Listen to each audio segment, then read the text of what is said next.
Hi everyone. जैसा कि आपको पता है कि नीट पीजी को अभी 1 महीने बचा हुआ है, तो मैं उन सारे लोगों के लिए एक मैसेज लाया हूँ जो इस साल नीट पीजी देने वाले हैं। नीट पीजी एक ऐसा एग्ज़ाम है जिसका प्रेशर हर एक एमबीबीएस स्टूडेंट के ऊपर होता है, क्योंकि सबको पता है कि आजकल मिनिमम डिग्री है कम से कम पीजी, पोस्ट ग्रेजुएट तो होना ही है। इसलिए पोस्ट ग्रेजुएट जितना जल्दी निकल जाए उतना बेहतर होता है। तो मैं आप लोगों को आज एक तरह से गाइड करने आया हूँ कि क्या करना सही रहेगा आखिरी लास्ट मंथ में। तो आपको बेसिकली प्लानिंग करना पड़ेगा, जिससे कि आप सारा कुछ आराम से रिवीजन कर पाएँ with in A short period of 1 month. तो मैं आपको एक टिप्स दूंगा जिसको आपको फॉलो करना है, एंड आई होपफुली आप अगर फॉलो करोगे तो इसमें आपको सक्सेस ज़रूर मिलेगा। तो बहुत लोगों की ये प्रॉब्लम होती है कि कैसे रिवाइज़ करें, क्योंकि कोई भी सब्जेक्ट को रिवाइज़ करने में काफ़ी वक्त लगता है। तो मैं आपको आप अपने दिन को 3 भागों में बांटो, क्योंकि सब्जेक्ट्स बहुत ज़्यादा हैं। 19 सब्जेक्ट्स हमें एक बंद में कवर करना है। तो इसलिए जो लास्ट हमारा जो एफर्ट होना चाहिए वो बेस्ट होना चाहिए और सारे कुछ कवर हो जाए, इस पे ध्यान देना चाहिए। तो आपको अपने दिन को 3 भाग में बांटना है। जैसे आप अगर उठते हैं सुबह 7 बजे, मान के चलो आप सुबह 7 बजे उठते हो, तो अपना सारा जो भी अपना दिन का काम है, ब्रश करना, नहा धो के बैठना, वो आप सब कुछ करके 9 बजे तक बैठ जाओ।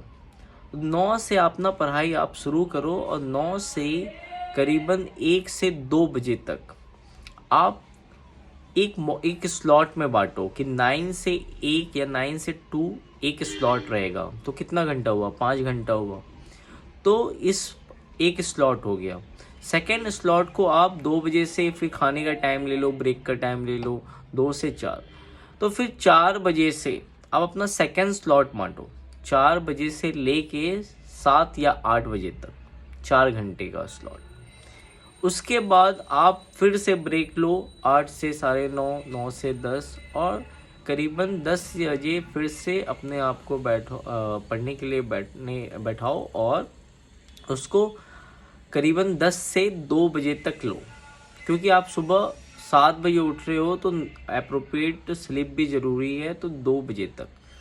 तो इस तरीके से आप 3 स्लॉट में बांटो।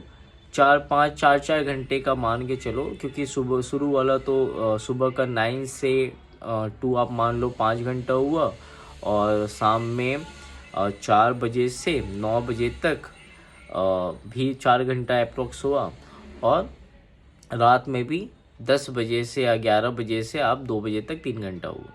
तो इस हिसाब से अपना 4-4 घंटे का स्लॉट या 3-3 जो भी है, जो भी बनता है लोगों से, 3 भाग में बांटना, और उसको आप यूटिलाइज़ करो 3 सब्जेक्ट्स।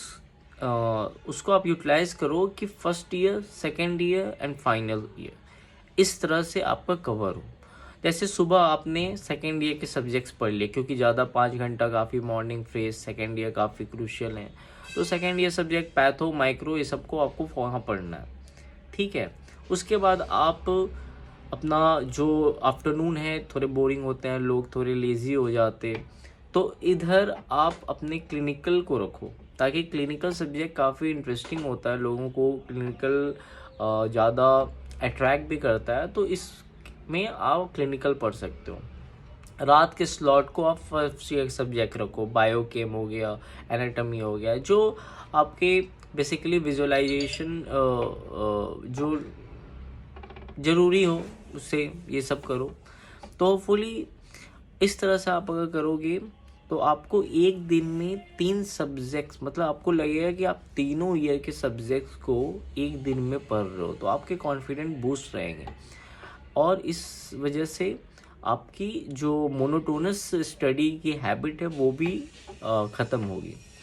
तो होपफुली आपको ये हेल्प करेगा। और मैंने यही किया था। मैं कौन हूँ, क्या हूँ, कितना रैंक था, ऑब्वियस मैं डॉक्टर हूँ तभी ये मैं आपको बता पा रहा हूँ, लेकिन मैं मैं बेसिकली सर्जन हूँ इन एम्स भुवनेश्वर से मैंने एमबीबीएस किया, और सर्जन मैं अभी फ़िलहाल एम्स दिल्ली में काम कर रहा हूँ। तो मैं क्या हूँ इससे आपको तो फ़र्क नहीं पड़ेगा, क्योंकि मुझे आपको जो कहना है वो ज़्यादा इम्पोर्टेंट है, और मेरी बात आपको अच्छा लगना उससे भी ज़्यादा इम्पोर्टेंट है। तो होपफुली आप लोग इस वीडियो से आपको मदद मिलेगा, और मैं कोशिश करूँगा कि मैं आपको जितना हेल्प कर सकूँ अपनी तरफ से वो मैं करने की कोशिश करूँगा। थैंक्स सब लोगों को। बाय, गुड नाइट, शब्बा खैर।